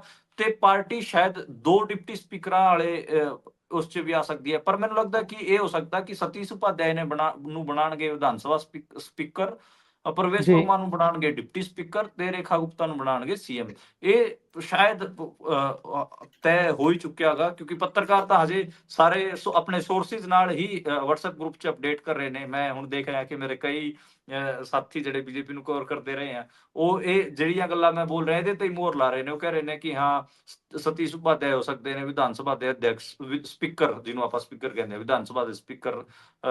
ਪ੍ਰਵੇਸ਼ ਵਰਮਾ ਨੂੰ ਡਿਪਟੀ CM ਹੀ ਆਖਿਆ ਜਾ ਰਿਹਾ, ਲਗਾਤਾਰ ਮੈਂ ਗਰੁੱਪ 'ਚ ਦੇਖ ਰਿਹਾ। ਤੇ ਇਹ ਚੀਜ਼ਾਂ ਹੋ ਸਕਦੀਆਂ ਨੇ। ਤੇ ਜੀ ਆਮ ਆਦਮੀ ਪਾਰਟੀ ਵਾਲੇ ਸਵਾਦ ਲੈ ਰਹੇ ਨੇ। ਉਹ ਕਹਿ ਰਹੇ ਨੇ, ਹਾਲਾਂਕਿ ਸਵਾਦ ਹੀ ਲੈਣਾ ਬਚ ਗਿਆ ਉਹਨਾਂ ਦਾ, ਬਾਕੀ ਕੁਝ ਬਚਿਆ ਨਹੀਂ। ਉਹ ਕਹਿ ਰਹੇ ਨੇ ਕਿ ਕਾਰਡ ਪਹਿਲਾਂ ਵੰਡ ਤੇ ਲਾੜਾ ਇਹਨਾਂ ਦਾ ਜੀ ਤਿਆਰ ਨਹੀਂ। ਹਾਂ, ਜੀ, ਜੀ। ਤੇ ਕੱਲ ਸ਼ਪਥ ਹੋਣੀ ਹੈ ਤੇ ਅੱਜ ਤੁਸੀਂ ਵੀ ਮੈਨੂੰ ਕਹਿ ਰਹੇ ਸੀ ਸ਼ਾਇਦ ਇਹ ਅੱਜ ਉਲਝਾਈ ਰੱਖਣ ਸਾਰੀ ਰਾਤ। ਇਹ ਵੀ ਹੋ ਸਕਦਾ ਹੈ ਕਿ ਸਾਰੀ ਰਾਤ ਅਸੀਂ ਇਹ WhatsApp ਗਰੁੱਪ ਕੰਨੀ ਝਾਕੀ ਜਾਣ, ਜੀ, ਇਹ ਜੀ। ਵੀ ਹੋ ਸਕਦਾ ਹੈ। ਜੀ, ਸੋ ਦੇਖਦੇ ਹਾਂ ਕਿਹਨੂੰ ਅੱਗੇ ਲਿਜਾਇਆ ਜਾਂਦਾ ਹੈ, ਪਰ ਜਿੱਦਾਂ ਆਪਾਂ ਕੱਲ ਗੱਲ ਕੀਤੀ ਸੀ ਕਿ ਆਰਐਸਐਸ ਤੇ ਕੁਝ 2 ਕੁ ਬੰਦੇ ਹੋਰ ਨੇ ਜਿਨ੍ਹਾਂ ਦਾ ਚਹੇਤਾ ਸਭ ਤੋਂ ਅੱਗੇ ਰਹੂਗਾ, ਤੇ ਇਹਨਾਂ ਦੇ ਚਹੇਤੇ ਸਾਰਿਆਂ ਨੂੰ ਪਤਾ ਨੇ ਕਿੱਦਾਂ ਦੇ ਹੁੰਦੇ ਨੇ। ਉਹ ਚਹੇਤੇ ਹੁੰਦੇ ਨੇ ਜਿਹੜੇ ਸਭ ਤੋਂ ਭੱਦਾ ਕਿਸਮ ਦਾ ਬਿਆਨ ਦੇ ਸਕਦੇ ਨੇ, ਜਿਹੜੇ ਸਭ ਤੋਂ ਭੱਦੇ ਕਿਸਮ ਦੇ ਕੰਮ ਤੇ ਟਿੱਪਣੀਆਂ ਦੋਨੋਂ ਕਰ ਸਕਦੇ ਨੇ, ਜਿਹੜੇ ਆਰਐਸਐਸ ਨੂੰ ਬਹੁਤ ਚੰਗੇ ਤਰੀਕੇ ਦੇ ਨਾਲ ਪਰਨਾਏ ਹੁੰਦੇ ਨੇ, ਜਿਹੜੇ ਪਸੰਦ ਹੁੰਦੇ ਨੇ, ਇਹ ਸਭ ਤੋਂ ਅੱਗੇ ਆਉਂਦੇ ਨੇ। ਇੱਕ ਇੱਕ ਇਹੀ ਇੱਕ ਹੁੰਦਾ ਇੱਕ ਨਾ। ਚੀਜ਼ ਹੋਰ, ਇੱਕ ਚੀਜ਼ ਜੀ, ਹੋਰ, ਮੈਂ ਕਈ ਵਾਰ ਬੁਲੇਟਿਨਾਂ 'ਚ ਬੋਲ ਚੁੱਕਿਆ ਗਾ। ਇੱਕ ਇਹਨਾਂ ਦੀ ਜੀ, ਪਸੰਦ ਉਹ ਲੋਕ ਵੀ ਹੁੰਦੇ ਨੇ ਜਿਨ੍ਹਾਂ ਦੀ ਕੋਈ ਲਾਇਬਿਲਿਟੀ ਨਹੀਂ ਹੁੰਦੀ। ਜੀ, ਉਹਨੂੰ ਇੱਕ ਏਦਾਂ ਕਹਿ ਕੇ ਸੀਐਮ ਕੁਰਸੀ ਤੇ ਬਿਠਾਉਂਦੇ ਨੇ ਕਿ ਭਾਈ ਤੂੰ ਕੋਈ ਮਾਸ ਲੀਡਰ ਨਹੀਂ ਹੈਗਾ, ਤੇਰੀ ਜੀ, ਜਨਤਾ ਪ੍ਰਤੀ ਕੋਈ ਲਾਇਬਿਲਿਟੀ ਨਹੀਂ ਹੈਗੀ ਆ, ਜੀ। ਤੁਹਾਡੀ ਜਵਾਬਦੇਹੀ, ਤੇਰੀ ਜਵਾਬਦੇਹੀ ਸਾਡੇ ਪ੍ਰਤੀ ਹੈਗੀ ਆ, ਤੇ ਹੂੰ। ਤੈਂ ਸਾਡੇ ਤੋਂ ਕੰਮ ਲੈਣਾ ਗਾ, ਸਾਡੇ ਤੋਂ ਜੀ, ਜੀ। ਸਾਡੇ ਨੂੰ ਸਾਨੂੰ ਮੁੜ ਕੇ ਜਵਾਬ ਦੇਣਾ ਗਾ, ਸਾਨੂੰ ਹੂੰ। ਪੁੱਛ ਕੇ ਸਾਰਾ ਕੁਝ ਕਰਨਾ ਗਾ, ਜੋ ਅਸੀਂ ਕਵਾਂਗੇ ਉਹੀ ਕਰਨਾ ਗਾ। ਤੇ ਇਸੇ ਜੀ, ਕਰਕੇ ਬੀਜੇਪੀ ਦੇ ਵਿੱਚ ਜਿੰਨੇ ਵੀ ਮਾਸ ਲੀਡਰ ਸੀਗੇ, ਜਿਹੜੇ ਸੀਐਮ ਹੁੰਦੇ ਸੀਗੇ, ਜਿਵੇਂ ਵਸੁੰਧਰਾ ਰਾਜੇ ਸੀ ਜੀ, ਰਾਜਸਥਾਨ 'ਚ, ਉਹ ਮਾਸ ਲੀਡਰ ਜੀ। ਹੁੰਦੀ ਸੀ। ਉਹਨੂੰ ਭਰਾ ਹਟਾ ਕੇ ਭਜਨ ਲਾਲ ਸ਼ਰਮਾ ਨੂੰ ਲੈ ਕੇ ਆਇਆ ਗਿਆ। ਉਹਦੀ ਕੋਈ ਲਾਇਬਿਲਿਟੀ ਨਹੀਂ, ਕੋਈ ਉਹਨੂੰ ਜਾਣਦਾ ਨਹੀਂ ਸੀਗਾ। ਪਹਿਲੀ ਵਾਰ ਨਾਮ ਲੋਕਾਂ ਨੇ ਸੁਣਿਆ ਸੀਗਾ। Out of Shivraj nowhere Singh, ਆ ਗਿਆ। ਉਹੀ ਹਾਂ, ਕਹਿ ਸਕਦੇ ਵੀ ਆਊਟ ਆਫ ਨੋਵੇਅਰ, ਜਿਸ ਤਰੀਕੇ ਦੇ ਨਾਲ ਹੁਣੇ ਰੇਖਾ ਗੁਪਤਾ ਜੀ ਨੇ ਵੀ, ਇਹਨਾਂ ਦਾ ਵੀ ਮੈਂ ਹੁਣੇ ਬਾਇਓਡਾਟਾ ਚੈੱਕ ਕਰ ਰਿਹਾ ਸੀ, ਪਹਿਲੀ ਵਾਰੀ ਐਮਐਲਏ ਬਣੇ ਨੇ, ਕਰੀਬ 50 ਕੁ ਸਾਲ ਦੀ ਉਮਰ ਦਿਖਾਈ ਜਾ ਰਹੀ ਹੈ ਇਹਨਾਂ ਦੀ। ਤੇ ਖਾਸ ਤੌਰ ਤੇ ਇੱਕ ਆਰਟੀਕਲ 'ਚ ਤਾਂ ਇਹ ਵੀ ਲਿਖਿਆ ਹੋਇਆ ਕਿ ਆਰਐਸਐਸ ਦੇ ਬਹੁਤ ਹੀ ਚਹੇਤੇ ਨੇ, ਉਹਨਾਂ ਦੇ ਵੱਲੋਂ ਇਹਨਾਂ ਦਾ ਨਾਮ ਅੱਗੇ ਰੱਖਿਆ ਗਿਆ ਸੀ ਵਿਧਾਇਕ ਦੀ ਟਿਕਟ ਦੇਣ ਦੇ ਲਈ ਵੀ। ਹਾਂ, ਤੇ ਇਹੀ ਹੈ ਮਤਲਬ ਜੇ ਰੇਖਾ ਗੁਪਤਾ ਨੂੰ ਲਾ ਦੇਣ, ਜੇ ਬਣਾ ਦੇਣਗੇ ਇਹ ਸੀਐਮ, ਤਾਂ ਉਹਦਾ ਇਹੀ ਹੈ ਸਿੱਧਾ ਮਤਲਬ ਕਿ ਅਸੀਂ ਮਾਸ ਲੀਡਰਸ ਜਿੰਨੇ ਵੀ ਹੈਗੇ ਉਹਨਾਂ ਨੂੰ ਅਸੀਂ ਟਿਚ ਨਹੀਂ ਜਾਣਦੇ, ਤੇ ਹੂੰ। ਅਸੀਂ ਏਦਾਂ ਦਾ ਬੰਦਾ ਲੈ ਕੇ ਆਉਂਦੇ ਆ ਜਿਹਦੀ ਕੋਈ ਲਾਇਬਿਲਿਟੀ ਨਹੀਂ ਹੋਵੇ, ਉਹਦੀ ਜਵਾਬਦੇਹੀ ਜਨਤਾ ਪ੍ਰਤੀ ਨਾ ਹੋਵੇ, ਸਾਡੇ ਪ੍ਰਤੀ ਹੋਵੇ, ਸਾਨੂੰ ਪੁੱਛ ਕੇ ਉਹ ਕੋਈ ਕੰਮ ਕਰੇ। ਅਸੀਂ ਕਵਾਂਗੇ ਕਿ ਇਹਦੇ ਦੇ ਆ ਜੀ, ਜੀ। ਤੱਕ ਇਹਦੇ 'ਚ ਸਟੇਟਮੈਂਟ ਦੇ ਮੈਨੂੰ ਇਹ ਇਹਨਾਂ ਵੀ ਦੇ ਲੱਗਦਾ ਖਿਲਾਫ। ਹੈ, ਇਹਦੇ 'ਚ ਮੈਨੂੰ ਇਹ ਵੀ ਲੱਗਦਾ ਪੂਨੀਆ ਜੀ ਕਿ ਇਹ ਤਾਂ ਲਾਇਬਿਲਿਟੀ ਵਾਲੀ ਗੱਲ ਬਹੁਤ ਸਹੀ ਤੁਸੀਂ ਕਰ ਰਹੇ ਹੋ ਕਿ ਉਸ ਬੰਦੇ ਨੂੰ ਇਹ ਨਾ ਹੋਵੇ ਕਿ ਜਨਤਾ 'ਚ ਮੇਰੀ ਕ੍ਰੈਡੀਬਿਲਿਟੀ ਦਿਖ ਰਹੀ ਹੈ ਭਾਈ, ਵੀ ਮੈਂ ਆਪਣੇ ਨਿੱਜੀ ਤੌਰ ਤੇ ਵੀ ਕੋਈ ਫੈਸਲਾ ਕਰ ਲਵਾਂ, ਮੈਂ 2 ਲੋਕਾਂ ਨੂੰ ਖੁਸ਼ ਕਰਨ ਤੋਂ ਥੋੜਾ ਬਾਜ਼ ਆਵਾਂ, ਉਹ ਬੰਦਾ ਉਹਨਾਂ ਤੇ ਡਿਪੈਂਡ ਰਹੂਗਾ। ਪਰ ਨਾਲ ਇਹ ਵੀ ਗੱਲ ਹੈ ਨਾ, ਜਦੋਂ ਤੁਸੀਂ ਇਹ ਸਾਰੀਆਂ ਚੀਜ਼ਾਂ ਹੋਣਗੀਆਂ, ਫਿਰ ਉੱਥੇ ਸਟੇਟ ਤਾਂ ਪਿੱਛੇ ਰਹਿ ਜਾਂਦੀ ਹੈ। ਤੁਸੀਂ ਸਟੇਟ ਨੂੰ ਪਿੱਛੇ ਛੱਡਤਾ, 2 ਬੰਦੇ ਤੇ ਤੀਜਾ ਉਹ ਮੁੱਖ ਮੰਤਰੀ ਆਪਸ ਦੇ ਵਿੱਚ ਹੀ ਖੇਡਾਂ ਖੇਡੀ ਜਾਣਗੇ ਵੀ ਭਾਈ ਆਪਾਂ ਮਿਲ ਕੇ ਚੱਲਣਾ, ਬਾਕੀ ਛੱਡੋ, ਬਾਕੀ ਦੇਖੀ ਜਾਓ। ਪਰ ਆਪਾਂ ਅਗਲੀ ਖਬਰ ਤੇ ਚੱਲਦੇ ਹਾਂ। ਅਗਲੀ ਖਬਰ ਅਮਰੀਕਾ ਦੇ ਨਾਲ ਜੁੜੀ ਹੋਈ ਹੈ। ਲਗਾਤਾਰ 3 ਜਹਾਜ਼ ਭਾਰਤ ਦੇ ਵਿੱਚ ਲੈਂਡ ਹੋ ਚੁੱਕੇ ਨੇ, 300 ਤੋਂ ਵੱਧ ਲੋਕ ਭਾਰਤ ਦੇ ਵਿੱਚ ਉਤਾਰ ਦਿੱਤੇ ਗਏ ਨੇ।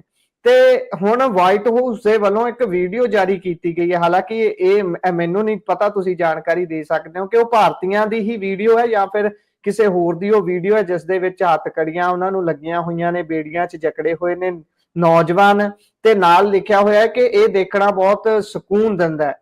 ਇਹ ਕੀ ਹੈ ਜੀ ਪੂਰੀ ਮਾਜਰਾ, ਖਬਰ ਕੀ ਹੈ ਜੀ? ਹਾਂ, ਦੇਖੋ ਉਹੀ ਉਸੇ ਕਿਸਮ ਦਾ ਮਾਮਲਾ ਹੈਗਾ। ਉਹਨਾਂ ਨੇ ਏਐਸਐਮਆਰ ਇਹਨੂੰ ਕਿਹਾ ਹੈ, ਇਲੀਗਲ ਏਲੀਅਨ ਡਿਪੋਰਟੇਸ਼ਨ ਫਲਾਈਟ ਇਹਨੂੰ ਕਿਹਾ ਹੈਗਾ ਵੀਡੀਓ ਦੇ ਕੈਪਸ਼ਨ 'ਚ। ਏਐਸਐਮਆਰ ਦੀ ਫੁੱਲ ਫਾਰਮ ਆਪਾਂ ਨੂੰ ਇੱਕ ਦੂਜੀ ਵੀ ਪਤਾ ਆ ਗਈ, ਜਿਹਦੇ 'ਚ ਕਿਹਾ ਜਾਂਦਾ ਕਿ ਏਐਸਐਮਆਰ ਉਹਨਾਂ ਆਵਾਜ਼ਾਂ ਨੂੰ ਕਿਹਾ ਜਾਂਦਾ ਕਿ ਜਿਹੜੀਆਂ ਜਿਹੜਾ ਬੰਦੇ 'ਚ ਸਟ੍ਰੈਸ ਜਿਹੜਾ ਹੁੰਦਾ ਉਹਨੂੰ ਕੱਟ ਕਰਦੀਆਂ ਨੇ, ਉਹਨਾਂ ਨੂੰ ਵੀ ਏਐਸਐਮਆਰ ਆਵਾਜ਼ਾਂ ਕਿਹਾ ਜਾਂਦਾ ਹੈ। ਜਿਹੜੀ ਸਕੂਨ ਦਿੰਦੀਆਂ ਨੇ, ਦਿਮਾਗ ਨੂੰ ਰਿਲੈਕਸ ਕਰਦੀਆਂ ਨੇ, ਉਹਨਾਂ ਨੂੰ ਵੀ ਆਪਾਂ ਏਐਸਐਮਆਰ ਕਿਹਾ ਜਾਂਦਾ, ਕਹਿੰਦੇ ਆ। ਤੇ ਏਐਸਐਮਆਰ ਉਹਨਾਂ ਨੇ ਸ਼ਬਦ ਵਰਤਿਆਗਾ ਕਿ ਯਾਨੀ ਕਿ ਅਸੀਂ ਜਿਹੜਾ ਇਹਨਾਂ ਨੂੰ ਡਿਪੋਰਟ ਕਰ ਰਹੇ ਹਾਂ, ਇਹ ਸਾਨੂੰ ਸਕੂਨ ਦੇ ਰਿਹਾ। ਉਹ ਬੇੜੀਆਂ ਦੀਆਂ ਪੈਰਾਂ ਦੇ ਵਿੱਚ ਉਹ ਵੀਡੀਓਜ਼ ਹੈਗੀਆਂ, ਪੈਰਾਂ ਦੇ ਵਿੱਚ ਵੀ ਪਾਈਆਂ ਹੋਈਆਂ ਨੇ, ਹੱਥਾਂ 'ਚ ਵੀ ਸੰਗਲਾਂ ਨੇ। ਤੇ ਜੀ, ਉਹ ਜਿਹੜਾ ਲਗਾਤਾਰ ਗੱਲ ਹੋ ਰਹੀ ਸੀ, ਸ਼ਾਇਦ ਨਰਿੰਦਰ ਮੋਦੀ ਦੀ ਵਿਜ਼ਿਟ ਤੋਂ ਬਾਅਦ ਜਿਹੜੇ ਜੀ, ਬੱਚਿਆਂ ਨੂੰ ਡਿਪੋਰਟ ਕੀਤਾ ਜਾਊਗਾ, ਉਸ ਤੋਂ ਬਾਅਦ ਸ਼ਾਇਦ ਇਹ ਨਹੀਂ ਹੋਊਗਾ, ਪਰ ਉਹ ਲਗਾਤਾਰ ਹੋ ਰਿਹਾ ਹੈ। ਤੇ ਇਹ ਜਿਹੜੀ ਉਹੀ ਆਪਾਂ ਗੱਲ ਕਰੀਏ ਇਹਦੇ 'ਚ, ਐਲਨ ਮਸਕ ਨੇ ਵੀ ਇਹਦੇ 'ਚ ਵਾਹ ਵਾਹ ਹਾ ਹਾ ਵਾਹ ਲਿਖਿਆ ਹੈਗਾ ਇਸ ਵੀਡੀਓ ਨੂੰ ਸ਼ੇਅਰ ਕਰਦਿਆਂ। ਜੀ, ਤੇ ਹਾਂ, ਤੇ ਕਿਤੇ ਨਾ ਕਿਤੇ ਦੇਖੋ ਕਿ ਅਮਰੀਕਾ ਦਾ ਜਿੰਨਾ ਤੰਤਰ ਹੈਗਾ ਉਹ ਖੁਸ਼ੀ ਮਨਾ ਰਿਹਾ ਇਸ ਚੀਜ਼ ਤੇ। ਤੇ ਜੀ, ਉਹ ਹੁਣ ਆਪਾਂ ਇੰਡੀਆ 'ਚ ਬੈਠੇ ਆਪਾਂ ਨੂੰ ਲੱਗ ਸਕਦਾ ਹੈ, ਕਿਉਂਕਿ ਆਪਾਂ ਲਗਾਤਾਰ ਕੇਸ ਸਟੱਡੀ ਵੀ ਦੇਖ ਰਹੇ ਹਾਂ ਕਿ ਇਹ ਬੱਚਿਆਂ ਨੂੰ 2 ਥਾਵਾਂ ਤੋਂ ਰਿਜੈਕਸ਼ਨ ਮਿਲੀ ਹੈ। ਅਮਰੀਕਨ ਜੀ। ਸੁਸਾਇਟੀ ਦੀ ਅੱਡ ਖੁਸ਼ੀ ਹੋ ਸਕਦੀ ਹੈ, ਤੇ ਹੂੰ। ਇੱਕ ਰਿਜੈਕਸ਼ਨ ਉਹਨਾਂ ਨੂੰ ਇੰਡੀਅਨ ਸੁਸਾਇਟੀ ਤੋਂ ਮਿਲੀ, ਕਿਉਂਕਿ ਇੱਥੇ ਉਹਨਾਂ ਨੂੰ ਕੋਈ ਰੁਜ਼ਗਾਰ ਨਹੀਂ ਮਿਲਿਆ। ਖੇਤੀਬਾੜੀ ਦਾ ਕ੍ਰਾਈਸਿਸ ਤਾਂ ਸੀਗਾ ਹੀ, ਤੇ ਉਹ 40-50 ਲੱਖ ਰੁਪਏ ਲਾ ਕੇ ਉਹ ਅਮਰੀਕਾ ਗਏ, ਤਾਂ ਅਮਰੀਕਾ ਵੱਲੋਂ ਵੀ ਉਹਨਾਂ ਨੂੰ ਰਿਜੈਕਸ਼ਨ ਮਿਲੀਗੀ। ਉਹਨਾਂ ਨੂੰ ਤੇ ਇੱਥੋਂ ਤਾਂ ਪੂਨੀਆ ਜੀ ਦੋਹਰੀ ਰਿਜੈਕਸ਼ਨ ਮਿਲ ਚੁੱਕੀ ਹੈ। ਅਮਰੀਕਾ ਤੋਂ ਹਾਂ, ਤਾਂ ਇੱਕ ਵਾਰੀ ਮਿਲੀ ਨਾ, ਇੱਥੋਂ ਪਹਿਲਾਂ ਮਿਲੀ, ਇਸ ਕਰਕੇ ਉਹ ਗਏ ਸੀ। ਹੁਣ ਵਾਪਸ ਪਰਤੇ ਨੇ, ਵਿਵਹਾਰ ਉਹਨਾਂ ਨਾਲ ਫੇਰ ਉਦਾਂ ਦਾ ਹੋ ਰਿਹਾ, ਤਾਂ ਰਿਜੈਕਸ਼ਨ ਇੰਡੀਆ ਵਾਲੀ ਤਾਂ ਦੋਹਰੀ ਹੋ ਗਈ ਫਿਰ। ਬਿਲਕੁਲ ਦੋਹਰੀ ਹੋਗੀ। ਤੇ ਹੁਣ ਮੈਂ ਇੱਕ ਪੜ੍ਹ ਰਿਹਾ ਸੀਗਾ ਜਿਹੜੀ ਸਟੋਰੀ, ਇੱਕ ਬੱਚੇ ਨੇ ਆਪਣੀ ਸਟੋਰੀ ਸ਼ੇਅਰ ਕੀਤੀ ਹੈਗੀ ਆ, ਜਿਹੜੇ ਕਿ ਮਨਦੀਪ ਸਿੰਘ ਉਹਨਾਂ ਦਾ ਨਾਂ, ਇੱਕ ਦਾ ਆਕਾਸ਼ਦੀਪ ਨਾਂ ਹੈਗਾ। ਉਹਨਾਂ ਨੇ ਦੱਸਿਆ ਕਿ ਸਾਡੀ ਡੀਲ 35 ਲੱਖ ਰੁਪਏ 'ਚ ਹੋਈ। ਅਸੀਂ ਸਪੇਨ 'ਚ ਸੀਗੇ ਉਦੋਂ, ਏਜੰਟਾਂ ਨੇ ਦੁਬਾਰੇ ਤੋਂ ਸਾਨੂੰ ਸਾਡੇ ਘਰਦਿਆਂ ਤੋਂ ਫੋਨ ਕਰਾ ਕੇ ਹੋਰ ਪੈਸੇ ਮੰਗੇ। 4 ਮਹੀਨੇ ਲਗਾਤਾਰ ਅਸੀਂ ਕਾਰਾਂ 'ਚ, ਬੱਸਾਂ 'ਚ, ਫਿਰ ਪਨਾਮਾ ਦੇ ਖਤਰਨਾਕ ਜੰਗਲਾਂ 'ਚ ਲੰਘ ਕੇ ਅਸੀਂ ਮੈਕਸੀਕੋ ਪਹੁੰਚੇ ਸੀਗੇ। ਫਿਰ ਅਸੀਂ ਮੈਕਸੀਕੋ ਬਾਰਡਰ ਟੱਪੇ। ਜੀ। ਉਹਨਾਂ ਨੇ ਇਹ ਵੀ ਕਿਹਾ ਕਿ ਸਾਡੇ ਉੱਥੇ ਜਿਹੜਾ ਡੋਂਕਰ ਸੀਗਾ, ਉਹਨੇ ਕਿਹਾ ਕਿ ਤੁਹਾਡੇ ਏਜੰਟ ਨੇ ਹਜੇ ਤੁਹਾਡੇ ਪੈਸੇ ਨਹੀਂ ਭੇਜੇ ਨੇ, ਤੇ ਜੀ। ਹਾਂ, ਉਹਨਾਂ ਨੇ ਪੈਸੇ ਨਹੀਂ ਭੇਜੇ ਹੈਗੇ, ਅਸੀਂ ਤੁਹਾਨੂੰ ਮਾਰ ਵੀ ਸਕਦੇ ਹਾਂ। ਇਹ ਵੀ ਗੱਲ ਆਈ। ਕਮੋਡ ਦਾ ਪਾਣੀ ਪਿਆਇਆ ਉਹਨਾਂ ਨੂੰ, ਇਹ ਵੀ ਦੱਸੀ। ਤੇ ਜੀ। ਪੇਮੈਂਟ ਹੋਣ ਤੋਂ ਬਾਅਦ, ਉਸ ਤੋਂ ਬਾਅਦ ਉਹ ਬੱਚੇ ਅੱਗੇ ਵਧੇ ਨੇ। ਘਰਦਿਆਂ ਨੇ ਹੀ ਉਹ ਪੇਮੈਂਟ ਪਵਾਈ, ਜਿਹੜੇ ਇੱਥੋਂ ਦੇ ਏਜੰਟ ਸੀਗੇ ਉਹ ਤਾਂ ਮੁੱਕਰ ਗਏ ਸੀਗੇ। ਤੇ 15-16 ਲੱਖ ਰੁਪਏ ਘਰਦਿਆਂ ਨੇ ਪਵਾਏ। ਉਸ ਤੋਂ ਬਾਅਦ ਉਹਨਾਂ ਡੋਂਕਰਾਂ ਨੇ ਉਹਨਾਂ ਬੱਚਿਆਂ ਨੂੰ ਛੱਡਿਆ, ਆਕਾਸ਼ਦੀਪ ਨੂੰ ਤੇ ਮਨਦੀਪ ਨੂੰ। ਤੇ ਉਸ ਤੋਂ ਬਾਅਦ ਉਹ ਫਿਰ ਬਾਰਡਰ ਟੱਪ ਕੇ ਗਏ। ਪਰ ਜਦੋਂ ਬਾਰਡਰ ਟੱਪ ਕੇ ਗਏ, ਆਪਾਂ ਨੂੰ ਪਤਾ ਹੈ ਕਿ ਜਿਹੜੀ ਬਾਰਡਰ ਪੁਲਿਸ ਹੁੰਦੀ ਹੈ ਉਹ ਫੜ ਲੈਂਦੀ ਉਹਨਾਂ ਨੂੰ, ਤੇ ਉਸ ਤੋਂ ਬਾਅਦ ਹੁਣ ਡਿਪੋਰਟ ਕੀਤਾ ਗਿਆ ਹੈਗਾ ਉਹਨਾਂ ਨੂੰ। ਤੇ ਪਰਿਵਾਰ ਹੈਗਾ ਉਹ ਵੀ ਕਰਜ਼ੇ 'ਚ ਆ ਗਿਆ। 50 ਲੱਖ ਰੁਪਏ ਹੋ ਗਏ, 35 ਲੱਖ ਏਜੰਟ ਨੂੰ ਦਿੱਤੇ, 15-16 ਲੱਖ ਰੁਪਏ ਉਹ ਡੋਂਗਰਾਂ ਨੂੰ ਦਿੱਤੇ, ਜਿਨ੍ਹਾਂ ਨੇ ਉਹਨਾਂ ਨੂੰ ਫੜ ਲਿਆ ਸੀਗਾ। ਤੇ ਜੀ। ਲਾਓ 50-60 ਲੱਖ ਰੁਪਏ ਖਰਾਬ ਹੋ ਗਿਆ ਬੱਚਿਆਂ ਦਾ, ਉਹ ਤਾਂ ਹੋਇਆ ਹੀ ਹੋਇਆ। ਤੇ ਜਿਹੜਾ ਦਾਗ ਲੱਗਿਆਗਾ ਉਹ ਤਾਂ ਅੱਡ ਹੈ ਹੀ, ਅਮਰੀਕੀ ਡਿਪੋਰਟੀ। ਹੁਣ ਉਹਨੂੰ 20 ਦੁਨੀਆ ਮੁਲਕ, ਅੱਡ-ਅੱਡ ਮੁਲਕਾਂ ਦੇ ਘੱਟੋ ਘੱਟ 20 ਕੰਟਰੀਆਂ ਦੇ ਉਹਨਾਂ ਨੂੰ ਵੀਜ਼ੇ ਨਹੀਂ ਮਿਲਣਗੇ। ਇਹ ਵੀ ਗੱਲ ਹੈ। ਜੀ। ਜੀ। ਜਿਹੜਾ ਅਮਰੀਕਾ ਤੋਂ ਡਿਪੋਰਟ ਹੁੰਦਾ, ਉਹਦੇ ਪਾਸਪੋਰਟ ਤੇ ਕਹਿ ਲਓ, ਜਾਂ ਫਿਰ ਉਸ ਤੇ ਇੱਕ ਸਟੈਂਪ ਲੱਗ ਜਾਂਦੀ ਹੈ, ਉਹਨੂੰ ਫਿਰ 20 ਕੰਟਰੀਆਂ ਦੇ ਕੋਈ ਵੀਜ਼ੇ ਨਹੀਂ ਮਿਲਣੇ। ਟੂਰਿਸਟ ਜਾਂ ਟਰੈਵਲ ਜੋ ਵੀ ਕੁਛ ਚਾਹੁੰਦੇ ਨੇ ਉਹ ਨਹੀਂ ਮਿਲਣਗੇ। ਇਹਦੇ 'ਚ ਇੱਕ ਜਿਹੜੀ ਗੱਲ ਆ ਰਹੀ ਹੈ, ਉਹ ਇਹ ਵੀ ਆ ਰਹੀ ਹੈ, ਦੇਖੋ ਗੁਰਪ੍ਰੀਤ, ਜੀ। ਅਮਰੀਕਾ 'ਚ ਚਾਈਨਾ ਦੇ 40,000 ਤੋਂ ਜ਼ਿਆਦਾ ਇਲੀਗਲ ਇਮੀਗ੍ਰੈਂਟਸ ਹੈਗੇ ਆ। ਉਹਨਾਂ ਜੀ। ਨੂੰ ਟਰੰਪ ਸਾਹਿਬ ਹੋਣੀ ਕੁਛ ਵੀ ਨਹੀਂ ਕਹਿ ਰਹੇ, ਨਾ ਉਹਨਾਂ ਨੂੰ ਕੱਢ ਰਹੇ। ਤੇ ਇੰਡੀਆ ਵਾਲਿਆਂ ਨਾਲ ਉਹ ਚੇਨ ਹਥਕੜੀਆਂ ਲਾ ਕੇ ਉਹਨਾਂ ਨੂੰ ਵਾਪਸ ਭੇਜ ਰਹੇ ਨੇ, ਜਦਕਿ ਆਪਣੇ ਨਰਿੰਦਰ ਮੋਦੀ ਤਾਂ ਉਹਨਾਂ ਦੇ ਚਰਨਾਂ 'ਚ ਮੱਥਾ ਵੀ ਟੇਕ ਕੇ ਆਏ ਸੀਗੇ, ਫਿਰ ਵੀ ਉਹ ਐਂ ਕਰ ਰਹੇ ਨੇ। ਹੂੰ। ਇਸ ਕਰਕੇ ਇਹ ਥੋੜੀ ਮੈਨੂੰ ਗੱਲ ਸਮਝ ਨਹੀਂ ਲੱਗ ਰਹੀ ਕਿ ਉਹ ਇਸ ਹਿਸਾਬ ਨਾਲ ਕਿਉਂ ਕਰ ਰਹੇ ਨੇ। ਹਾਲਾਂਕਿ ਕਿਸੇ ਨਾਲ ਜੇ ਗੱਲ ਕਰਾਂਗੇ ਜੀਓਪੋਲਿਟਿਕਸ ਵਾਲੇ ਬੰਦੇ ਨਾਲ, ਫਿਰ ਮੈਨੂੰ ਲੱਗਦਾ ਕਿ ਮਾੜਾ ਉਹ ਵੀ ਕੋਈ ਕਹਾਣੀ ਸਮਝਾ ਦੂ। ਮੈਂ ਕਲੀਅਰ ਹੋ ਸਕਦਾ। ਕਨਫਿਊਜ਼ ਹਾਂ ਇਸ ਚੀਜ਼ ਤੇ ਕਿ ਚਾਈਨਾ ਦੇ 40,000 ਬੰਦੇ ਇਲੀਗਲ ਇਮੀਗ੍ਰੈਂਟਸ ਹੈਗੇ ਆ ਉੱਥੇ, ਮਾਈਗ੍ਰੈਂਟਸ ਹੈਗੇ ਆ ਉੱਥੇ, ਉਹਨਾਂ ਨੂੰ ਕੁਝ ਨਹੀਂ ਕਿਹਾ ਜਾ ਰਿਹਾ। ਇੰਡੀਆ ਵਾਲਿਆਂ ਨੂੰ ਚੇਨ ਹਥਕੜੀਆਂ ਲਾ ਕੇ ਭੇਜਿਆ ਜਾ ਰਿਹਾ, ਜਦਕਿ ਸਾਡੇ ਜਿਹੜੇ ਪ੍ਰਧਾਨ ਮੰਤਰੀ ਸਾਹਿਬ ਹੈਗੇ ਆ, ਉਹ ਉਹਨਾਂ ਦੇ ਚਰਨਾਂ 'ਚ ਮੱਥਾ ਟੇਕ ਕੇ ਵੀ ਆਏ ਨੇ। ਇਹ ਮੇਰੇ ਸਮਝ ਤੋਂ ਬਾਹਰ ਹੈ ਕਿ ਇਹ ਚੱਕਰ ਕੀ ਹੈ। ਜੀ, ਕਈ ਤਰ੍ਹਾਂ ਦੀਆਂ ਡਿਪਲੋਮੈਸੀਜ਼ ਹੋ ਸਕਦੀਆਂ ਨੇ ਇਸ ਦੇ ਵਿੱਚ। ਜ਼ਰੂਰ ਤੁਸੀਂ ਸਹੀ ਗੱਲ ਕਹੀ ਹੈ ਕਿ ਇਸ ਤੇ ਕਿਸੇ ਮਾਹਿਰ ਨਾਲ ਹੀ ਗੱਲਬਾਤ ਕਰਕੇ ਅੱਗੇ ਤੁਰ ਸਕਦੇ ਹਾਂ ਆਪਾਂ ਕਿ ਕੀ ਵੱਡੇ ਕਾਰਨ ਨੇ। ਅੱਗੇ ਚਲੀਏ ਤਾਂ ਕੇਂਦਰੀ ਰੇਲ ਮੰਤਰੀ ਜਿਹੜੇ ਨੇ ਬਿੱਟੂ ਸਾਹਿਬ, ਰਵਨੀਤ ਬਿੱਟੂ ਹੋਣੀ, ਉਹ ਕਹਿੰਦੇ ਡਿਬੇਟ ਕਰਨੀ ਹੈ ਮੁੱਖ ਮੰਤਰੀ ਸਾਹਿਬ ਨਾਲ, ਤੇ ਉਹਨਾਂ ਦੇ ਆਵਾਸ ਤੇ ਹੀ ਘਰ ਹੀ ਪਹੁੰਚ ਚੱਲੇ ਸੀ, ਤੇ ਉੱਥੇ ਹੋ ਗਈ ਜੀ ਜਿਹੜੀ ਇਹਨਾਂ ਨੂੰ ਕੇਂਦਰੀ ਬਲ ਮਿਲੇ ਹੋਏ ਨੇ ਸੁਰੱਖਿਆ, ਉਹਨਾਂ ਦੀ ਚੰਡੀਗੜ੍ਹ ਪੁਲਿਸ ਦੇ ਨਾਲ ਖਿੱਚੋਤਾਣ ਹੋ ਗਈ। ਇਹ ਮਾਮਲਾ ਕੀ ਰਿਹਾ? ਕਹਿੰਦੇ ਅੱਧੇ ਘੰਟੇ ਤੱਕ ਚੰਗੀ ਬਹਿਸ ਹੋਈ ਹੈ। ਦੇਖੋ, ਪਤਾ ਨਹੀਂ, ਮੇਰਾ ਰਵਨੀਤ ਬਿੱਟੂ ਦੇ ਨਾਂ ਦੇ ਪਿੱਛੇ ਹਿਸਾਬ ਲਾਉਣ ਦਾ ਜਮਾ ਹੀ ਜੀਅ ਨਹੀਂ ਕਰਦਾ। ਮੈਂ ਤੁਸੀਂ ਜੀ। ਜੀ। ਲਾਇਆ, ਮੈਨੂੰ ਵੀ ਅਜੀਬ ਲੱਗਿਆ। ਰਵਨੀਤ ਬਿੱਟੂ ਇੱਕ ਡਰਾਮੇਬਾਜ਼ ਹੈਗਾ। ਮਤਲਬ ਮੈਂ ਤਾਂ ਜੀ। ਕਈ ਵਾਰ ਉਹਨੂੰ ਜਿਵੇਂ ਪੋਲੀਟੀਕਲ ਆਈਟਮ ਵੀ ਕਹਿ ਦਿੰਦਾ। ਹੂੰ। ਅਸੀਂ ਜਿਵੇਂ ਪੱਤਰਕਾਰਾਂ ਦੀ ਇੱਕ ਅਨਓਫੀਸ਼ੀਅਲ ਵੋਕੈਬਲਰੀ ਹੁੰਦੀ ਹੈ, ਉਹਦੇ 'ਚ ਆਪਾਂ ਕਿਸੇ ਨੂੰ ਜੁਗਾੜਬਾਜ਼ ਕਹਿੰਦੇ ਆ, ਕਿਸੇ ਆਗੂ ਨੂੰ, ਕਿਸੇ ਨੂੰ ਨੰਬਰ ਕੁੱਟੂ ਆਗੂ ਕਹਿੰਦੇ ਆ, ਕਿਸੇ ਨੂੰ ਮੈਂ ਹੂੰ। ਇਹਨੂੰ ਪੋਲੀਟੀਕਲ ਆਈਟਮ ਕਹਿੰਦਾ। ਇਹਦੀ ਕੰਪੈਰੀਜ਼ਨ ਜੀ। ਮੈਂ ਰਾਖੀ ਸਾਵੰਤ ਨਾਲ ਹੀ ਕਰਦਾ। ਇਹ ਸਿਰੇ ਦਾ, ਮਤਲਬ ਆਪਾਂ ਕਹੀਏ ਕਿ ਸਿਰੇ ਦਾ ਆਈਟਮ ਹੈਗਾ। ਇਹਨੂੰ ਹੂੰ। ਡਰਾਮੇ ਕਰਨ ਤੋਂ ਇਲਾਵਾ ਇਸ ਬੰਦੇ ਨੂੰ ਕੁਝ ਨਹੀਂ ਆਉਂਦਾ। ਜਦੋਂ ਜੀ ਮਤਲਬ ਠੀਕ ਹੈ ਕਿ ਇਸੇ ਆਪਾਂ ਕਰਕੇ ਤਾਂ ਚਹੇਤਾ ਹੈ ਨਾ, ਇਸੇ ਕਰਕੇ ਤਾਂ ਪੰਜਾਬ 'ਚ ਹਾਰੇ ਹੋਏ ਬੰਦੇ ਨੂੰ ਦਿੱਲੀ ਲਿਜਾ ਕੇ ਸਹੁੰ ਚੁਕਾਤੀ। ਇਹ ਵੀ ਦੇਖੋ ਨਾ, ਜਿਹੜੀ ਆਪਾਂ ਪਹਿਲਾਂ ਗੱਲ ਕਰਦੇ ਹਟੇ ਆ ਕਿ ਉਹਨਾਂ ਨੂੰ ਬੰਦੇ ਕਿੱਦਾਂ ਦੇ ਚਾਹੀਦੇ ਨੇ, ਫੇਰ ਬਿਲਕੁਲ ਸਭ ਤੋਂ ਵਧੀਆ ਐਗਜ਼ਾਮਪਲ ਹੈ, ਆਪਣੀ ਗੱਲ ਇੱਥੇ ਹੀ ਸਾਬਤ ਹੋ ਗਈ। ਹਾਂ ਬਿਲਕੁਲ, ਉਹਨਾਂ ਨੂੰ ਏਦਾਂ ਦਾ ਬੰਦਾ ਚਾਹੀਦਾ ਜਿਹਦੀ ਕੋਈ ਲਾਇਬਿਲਿਟੀ ਨਹੀਂ ਹੋ। ਉਹਨੂੰ ਉਹ ਸਾਫ਼ ਕਹਿੰਦੇ ਨੇ ਅਗਲੇ ਬਿਠਾ ਕੇ ਕਿ ਭਾਈ ਤੂੰ ਲੋਕਾਂ ਵੱਲੋਂ ਰਿਜੈਕਟਡ ਮਾਲ ਹੈਗਾ, ਪੀਸ ਹੈਗਾ, ਹੂੰ। ਅਸੀਂ ਤੈਨੂੰ ਜੀ ਅੱਗੇ ਜੀ ਤੇਰੇ ਪੁਰਜੇ ਫਿੱਟ ਕਰ ਰਹੇ ਹਾਂ, ਤੈਨੂੰ ਅੱਗੇ ਤੋਰ ਰਹੇ ਹਾਂ, ਸਾਡੇ ਜੀ ਜੀ ਨਾਲ ਤੁਹਾਡੀ ਲਾਈਵ। ਤੇ ਰਵਨੀਤ ਬਿੱਟੂ ਵੀ ਉਹੀ ਕਰ ਰਹੇ ਨੇ, ਕਿਸਾਨਾਂ ਨੂੰ ਕਦੇ ਆਤੰਕਵਾਦੀ, ਕਦੇ ਕੁਛ ਦੱਸ ਦਿੰਦੇ ਨੇ, ਕਦੇ ਹੂੰ ਹਿਮਾਚਲ ਪ੍ਰਦੇਸ਼ 'ਚ ਜਾ ਕੇ ਕੁਛ ਉਲਟਾ ਸਿੱਧਾ ਬਿਆਨ ਦੇ ਆਉਂਦੇ ਨੇ। ਉਹਨਾਂ ਦੇ ਜਿਹੜੇ ਉੱਥੋਂ ਦੇ ਜਿਹੜੇ ਆਗੂ ਹੈਗੇ ਆ, ਵਿਕਰਮਾਦਿੱਤਿਆ ਸਿੰਘ, ਜਿਹੜੇ ਵੀਰਭੱਦਰ ਦੇ ਪੁੱਤਰ ਹੈਗੇ ਆ, ਉਹ ਅੱਜ ਹਾਂਜੀ ਸਫਾਈਆਂ ਵੀ ਦੇ ਰਹੇ ਸੀ, ਜਿਹੜਾ ਬਿੱਟੂ ਉੱਥੇ ਬੋਲ ਕੇ ਆਏ ਨੇ। ਤੇ ਅੱਜ ਉਹਨਾਂ ਨੇ ਭਗਵੰਤ ਮਾਨ ਦੇ ਘਰ ਵੜਨ ਦੀ ਕੋਸ਼ਿਸ਼ ਕੀਤੀ। ਇੱਕ ਅਸਲ 'ਚ ਦਿੱਕਤ ਪਤਾ ਕੀ ਹੈ, ਲੁਧਿਆਣਾ ਏਦਾਂ ਦੀ ਸਿਟੀ ਹੈ ਜਿੱਥੇ ਸਭ ਤੋਂ ਜ਼ਿਆਦਾ ਏਜੰਟ ਬੈਠੇ ਨੇ। ਹੂੰ ਜਿਹੜੇ ਜੀ ਜੀ ਏਜੰਟਾਂ ਤੇ ਕੇਸ ਕੀਤਾ ਗਿਆ ਹੈਗਾ, ਉਹ ਬਿੱਟੂ ਦੇ ਬੰਦੇ ਵੀ ਨੇ। ਉਹ ਜਿਹੜੇ ਕਾਂਗਰਸ ਦੇ ਪ੍ਰਧਾਨ ਹੈਗੇ ਆ, ਰਾਜਾ ਵੜਿੰਗ, ਉਹਨਾਂ ਦੇ ਵੀ ਬੰਦੇ ਨੇ। ਰਾਜਾ ਜੀ ਵੜਿੰਗ, ਅੱਛਾ ਇਹ ਵੀ ਦੁਰਭਾਗਯ ਦੇਖੋ ਲੁਧਿਆਣਾ ਦਾ ਕਿ ਉੱਥੇ ਦੋ ਵੱਡੀਆਂ ਪਾਰਟੀਆਂ ਨੇ ਜਿਨ੍ਹਾਂ ਨੂੰ ਟਿਕਟ ਦਿੱਤੀਆਂ, ਦੋਵੇਂ ਬਰਾਬਰ ਤੇ ਸੀਗੇ। ਰਾਜਾ ਵੜਿੰਗ ਵੀ ਹੂੰ ਤੇ ਇੱਧਰੋਂ ਰਵਨੀਤ ਬਿੱਟੂ, ਦੋਵਾਂ 'ਚ ਪੂਰਾ ਕੰਪੀਟੀਸ਼ਨ ਚੱਲਦਾਗਾ ਕਿ ਕਿਹੜਾ ਸਭ ਤੋਂ ਜ਼ਿਆਦਾ ਲੋਕਾਂ ਦੀ ਗਾਲਾਂ ਖਾਊਗਾ। ਤੇ ਦੋਨਾਂ ਜੀ ਦੇ ਜੀ ਜਿਹੜੇ ਵਰਕਰ ਹੈਗੇ ਆ ਉੱਥੇ, ਉਹ ਏਜੰਟ ਨੇ। ਤੇ ਜੀ ਦੋਵਾਂ ਦੇ ਬੰਦਿਆਂ ਤੇ ਪਰਚੇ ਦਿੱਤੇ। ਉਧਰ ਰਾਜਾ ਵੜਿੰਗ ਪੰਜਾਬ ਪੁਲਿਸ ਨਾਲ ਭਿੜ ਰਿਹਾ ਸੀ ਲੁਧਿਆਣੇ 'ਚ, ਇਹ ਅੱਜ ਭਗਵੰਤ ਮਾਨ ਦੇ ਕੀ ਗੱਲ ਘਰ ਪੁਲਿਸ ਵੜਨ ਦੀ ਨੇ। ਕੋਸ਼ਿਸ਼ ਕਰ ਰਿਹਾ ਸੀ। ਮੈਂ ਭਗਵੰਤ ਮਾਨ ਦੀ ਕੋਈ ਤਾਰੀਫ ਨਹੀਂ ਕਰ ਰਿਹਾ। ਭਗਵੰਤ ਮਾਨ ਵੀ ਜਿਹੜੇ ਜਿੰਨੇ ਡਰਾਮੇ ਕਰਦਾਗਾ, ਉਹ ਸ਼ਾਇਦ, ਮੈਂ ਤਾਂ ਕਈ ਵਾਰ ਉਹਨੂੰ ਇਹ ਵੀ ਲੱਗਦਾ, ਮੈਨੂੰ ਇਹ ਵੀ ਲੱਗਦਾਗਾ ਕਿ ਉਹ ਐਕਟ ਤੋਂ ਬਾਹਰ ਹੀ ਨਹੀਂ ਨਿਕਲਿਆਗਾ। ਉਹ ਇਹ ਜੀ ਸਮਝ ਹੀ ਨਹੀਂ ਪਾਇਆ ਕਿ ਤੂੰ ਭਾਈ ਪੋਲੀਟੀਸ਼ੀਅਨ ਹੈਗਾ, ਤੇਰੀ ਕੋਈ ਜ਼ਿੰਮੇਵਾਰੀ ਹੈਗੀ ਆ, ਤੇਰੀ ਜਵਾਬਦੇਹੀ ਹੈਗੀ ਆ ਲੋਕਾਂ ਹੂੰ ਪ੍ਰਤੀ, ਪਰ ਉਸ ਐਕਟ 'ਚ ਹੀ ਫਿਰ ਰਿਹਾ। ਤੇ ਅੱਜ ਉਹ ਤੁਸੀਂ ਯਾਦ ਹੋਊਗਾ SYL ਵਾਲਾ ਮੁੱਦਾ ਜਦੋਂ ਚੱਲਿਆ ਸੀਗਾ ਪੰਜਾਬ 'ਚ, ਉਦੋਂ ਜੀ ਭਗਵੰਤ ਮਾਨ ਨੇ ਲੁਧਿਆਣੇ ਦੇ ਵਿੱਚ ਇੱਕ ਸਾਰੀ ਪਾਰਟੀਆਂ ਦੇ ਆਗੂਆਂ ਨੂੰ ਇਨਵਾਈਟ ਕੀਤਾ ਸੀਗਾ। ਉਹਨਾਂ ਡਿਬੇਟ ਦੀ ਰੱਖੀ ਸੀ। ਕੁਰਸੀਆਂ ਵੀ ਖਾਲੀ ਛੱਡੀਆਂ ਸੀਗੀਆਂ। ਤੇ ਉਸੇ ਚੀਜ਼ ਨੂੰ ਇਸ਼ੂ ਬਣਾ ਕੇ ਰਵਨੀਤ ਬਿੱਟੂ ਅੰਦਰ ਵੜ ਰਿਹਾ ਸੀਗਾ, ਉਹਨੂੰ ਰੋਕਤਾ ਚੰਡੀਗੜ੍ਹ ਪੁਲਿਸ ਨੇ। ਉਹਨਾਂ ਦੇ ਜਿਹੜੇ ਸਿਕਿਉਰਿਟੀ ਗਾਰਡ ਸੀਗੇ, ਉਹਨਾਂ ਦੀ ਲੈਂਗੁਏਜ ਵੀ ਜਮਾ BJP RSS ਵਾਲੀ ਸੀਗੀ।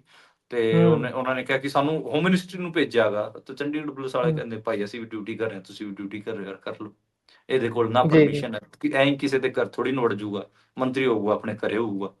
ਇਹ ਇੰਨਾ ਸਿੰਪਲ ਮਾਮਲਾ ਹੈਗਾ।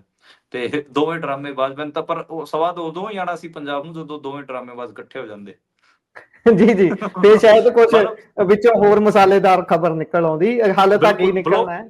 ਬੇਸਿਕਲੀ ਪੰਜਾਬ ਬਲੋਕਬਸਟਰ ਮੂਵੀ ਨੂੰ ਚੂਕ ਗਿਆ। ਇਹ ਮਾੜਾ ਮੋਟਾ ਇਹ ਹਾਸੇ ਖੇਡਾ ਹੀ ਦੇਖਣ ਨੂੰ ਮਿਲਿਆ ਅੱਜ।